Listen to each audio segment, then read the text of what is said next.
Ichingiz qotib, soatlab hojatxonada o'tirishdan charchadingizmi? Unda bu videoni oxirigacha ko'ring va kerakli maslahatlarimizni bilib oling.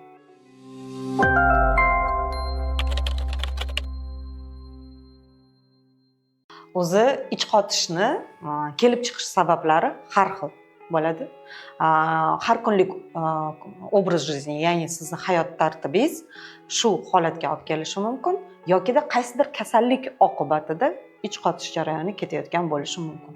Asosan ovqat hazm qilish sistemasi bilan bog'liq kasalliklar ham ich qotishga olib keladi.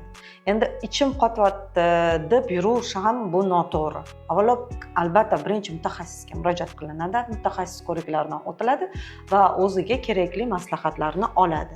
O'zi ich qotish haqida gapiradigan bo'lsak, misol deylik, oddiy misol. Buni nimaga qo'rqinchliligini har doim aytaman. Lekin ko'pchilik ahamiyat bermaydi. Ish surgi dorilar ichadi, qanaqadir kimdandir eshitgan maslahatlarini qiladi va baribir shu holatda yuraveradi. Keyin bilamiz, gemoroyga olib keladi, boshqa kasalliklar va hokazo. Endi oddiy tasavvur qiling, misol deylik, ovqat mahsuloti. Xona temperaturasiga qo'yib qo'ying. Mayli, bizani ichki temperaturamiz xona temperaturasidan yuqori aslida-da. Xona temperaturasiga qo'yib qo'ying-da, 3 kun o'sha yerda saqlansin. Qanaqa holatga keladi? Bijg'ish va undan chiqqan musor saqlanib turaversa, organizmda xuddi shunaqa ovqatingiz, xuddi shunaqa u o'zi qayta ishlangan. U chiqarib tashlash kerak organizmdan. Nima jarayon ketyapti? U yerda chiqara olmayapti, bijg'ish jarayoni. U yerdan toksik modda ishlab chiqarishni boshlaydi. Toksik modda miyagacha boradi. O'shaning uchun ham e'tibor bergan bo'lsangiz, ichi qotgan odamlar har doim jahldor, har doim qanaqadir kayfiyat, tushkun kayfiyatda, siqilganroq holatda, shunaqa holat bilan yurishadi. Bu faqatgina belgi. Endi tasavvur qiling, ichki nimada qanaqa jarayonlar kechyapti. Aynan hojatxonaga borish har bir shaxs uchun bu individual. Ya'ni masalan deylik, qaysidir inson bir kunda 2 mahal borishga odatlangan. Bu norma. Prosta aytmoqchimanki, norma degan narsani ham, me'yor degan narsani ham tushunib olaylik ozgina. Ya'ni agar siz bir kunda 1 marta, 2 marta hojatga chiqadigan bo'lsangiz, bu tabiiy holat. Bu me'yoriy holat hisoblanadi. Lekin agar bu holat 5 tadan oshib ketadigan bo'lsa, bu уже me'yor, qaysidir kasallik oqibatida bo'layotgan me'yordan ortiq. 4-5 martalab hojatga yugurish. Lekin bir kunda 1 mahal albatta hojatga chiqish tavsiya qilinadi o'zi. Shu o'rinda maslahat beriladigan bo'lsa, ich qotish haqida ko'p gaplashildi. Birinchi maslahatim ota-onalarga. Ya'ni siz farzand tug'ilgandan to'g'ri, tartibli va sifatli ovqatlanishga o'rgating.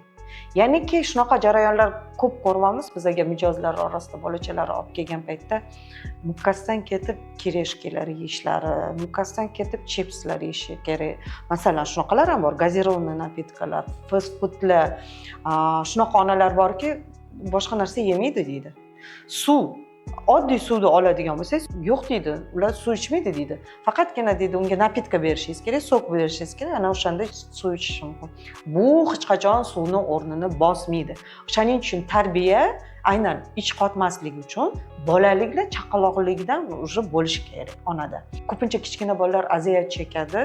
Biron bir parazitlari bilan masalan yuqtirib olganda aziyat chekishadi. Darrov uni oldini olishga yoki uni davolashga harakat qilish kerak. Birinchi, ikkinchi simptomdayoq 1-2 kun уже ich qotish boshladimi? Bo'ldi, harakatingizni qiling. Endi birinchi maslahat albatta suvni me'yorga qo'yish. Agar siz ich qotishda aziyat chekayotgan bo'lsangiz, ichi qotmaydigan odamlarga nisbatan 1 litr ko'proq suv ichishingiz kerak. Buni esingizdan chiqarmang. Suvni yana shu o'rinda maslahatim damlab qo'yish kech payt. Ya'ni kech payt damlab qo'ysangiz, aynan ukrop solamiz, ozgina damlab qo'yamiz. Ukrop suvi ham bizani ichimizdan, ya'ni kletchatka ravon kelishiga yordam beradi. Boya aytganimdek, ovqat birinchi o'rinda bo'lishi kerak. Ahamiyat beradigan narsamiz ovqat birinchi o'rinda bo'lishi kerak. Ya'ni ich qotadigan insonlar faqat bu nima haqida emas, ich qotadigan mijozlar haqida gap ketmayapti. Aynan siz har doim ovqatingizga ahamiyatli bo'lishingiz kerak. Ertalab birinchi ular uchun maxsus dieta, ya'ni tuxum, yog', aynan sariyog'ni nazarda tuting. Shunaqa mahsulotlarga boy zavtrak bo'lishi kerak, nonushta bo'lishi kerak. Soati, vaqtida. bir vaqtda bo'lishi kerak. Bu rejim, nastoящий haqiqiy rejimga kirish kerak. Ovqat mahsulotlaringizda ham ichi qotiradigan mahsulotlar bor. Oddiy anor, boya aytganingizdek, anor ham ichi juda qotirib qo'yishi mumkin. Shunga o'xshash juda ko'p mahsulotlar ichi qotiradi. Aynan o'sha mahsulotlardan uzoqroq va yiroqroq yoki me'yoridan orttirmaslik, ko'proq yemaslikni maslahat beriladi. Shu o'rinda keyingi maslahatimiz ichi doimiy qotib yuradigan insonlar hech bo'lmagan holatda bir haftada bir marta ochlik. Qanaqa bo'ladi ochlik? Ko'proq ochlikda shunaqaga ahamiyat beringki, misol uchun deylik, siz ovqatlandingiz, kechki ovqat yedingiz 6 da. Imkon qadar agar shu vaqtga belgilab qo'yadigan bo'lsangiz, sizga ochlik jarayonini o'tkazish osonroq kechadi. 6-7 lar atrofida siz kechki ovqatni tanovul qildingiz, keyin kun davomida keyingi 6-7 kechki bo'lgungacha och yurasiz. Aynan bu ham qabziyatni oldini olishga yordam beradi. O'sha o'rinda esingizdan chiqmasin, что ochlik vaqtida suvni to'xtatib qo'yish kerak degani emas. Aynan o'sha siz har doimgi me'yoriy suvni tartib bilan ichishni davom ettirasiz. Zarur. Ovqat mahsulotlarini yeyotgan paytda ko'pincha ahamiyat berdimki, aynan kajura, ya'ni po'stlog'ini archib tashlashadi. Bu ham noto'g'ri narsa. Biz ichakda motorikasini ishlatishimiz kerak. U motorika, nastoящий motor bo'lib ishlashi kerak. Aynan olma mahsulotlarini ko'rdimda ko'pincha archib tashlashadi.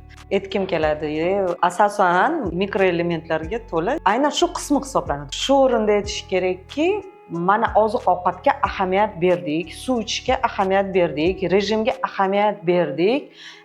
Endi bitta narsada hojatxonaga borish ham bu bitta san'at. Nimaga bunaqa ma'noda aytayotganim? Hojatxonada to'g'ri o'tirish ham bu bir foydali hisoblanadi. Rost ekansan. Birinchi marta Xitoyga borganimda men aytdim-da, настолько ular shunaqa aqlliligiga ahamiyat berdim. Xitoyda mamlakat unitazlar yo'q, почти. Bor bo'lsa ham rasm chizib qo'yadi. Qanaqa stildagi unitaz turganini, ya'ni yerga qilingan unitaz o'tiriladigan unitazlar. Hozir yoshlar orasida hojatxonaga kirib ketayotganda telefon bilan kirib ketishadi. Tasavvur qiling, bilmay qolasiz. Telefon bilan kirib ketganingizda, hojatxonada o'tirganingizda, qancha vaqt o'tirganingizda. Aynan bu noto'g'ri usul hisoblanadi. Imkon qadar yerda joylashgan hojatxonadan foydalanish bu maqsadga muvofiq, bu foydali. Bekorga ota-bobolarimiz shunaqa hojatxonalardan foydalanilmagan. Lekin telefon bilan ham kirsangiz, o'sha hojatxonaga ishoning ko'p o'tira olmaysiz. Bu bir. Oyog'ingiz og'rib qoladi, to'g'rimi? O'tirib nima bo'layotganini bilmasdan jarayon ketyapti, miya ishlash kerak. Siz miyani boshqa narsaga burib yuboryapsiz. Tasavvur qiling, mana miya hozirgi sizni holatingizga ishlab berishi kerak, hojatga chiqishingiz holatiga.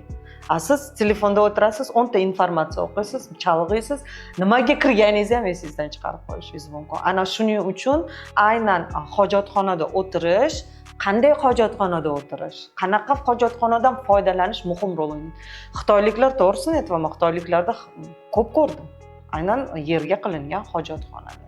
Bu juda ham foydali. Ular ko'pincha tabiiy narsalarga ko'proq e'tibor berishadi Xitoyliklar. Ximikatlardan ko'proq uzoqroq yurishga harakat qiladi. Tabiiy yo'llar, tabiiy nimalardan. Endi shu o'rinda bitta mashq bajarishni o'rganaman. Koptokchani olamiz. Koptokchani olamizda oyog'imizni boldir tagiga, sal teparoq, sal boldir tagiga qo'yib, o'sha koptokchani orqasi ustida mana bunaqasiga aylanma harakatga keltiramiz. Bu nima? Ichaklarimizni e'tibor berdingizmi? Mana aylanma harakat bor. Ichaklarimizni harakatga keltiradi. Koptokchani chap tarafga olamiz, aynan boldirdan teparog'iga o'tiradigan joy qismiga, aynan o'tga qo'yib, unga moslashgan holatda bu tarafga qarab aylanamiz. Bu aynan to'g'ri ichak uchun, yo'g'on ichak uchun mashq hisoblanadi. Uni harakatga keltiradigan va yaxshi ishlashiga yordam beradi. Har bitta a'zo uchun mashq kerak. O'shani esdan chiqarmaslik kerak. Agar men aytgan qoidalarga rioya qiladigan bo'lsangiz, hamma narsani rejali bajaradigan bo'lsangiz, meni maslahatlarimga rioya qiladigan bo'lsangiz, ichingiz har doim ravon va umringiz uzoq bo'ladi.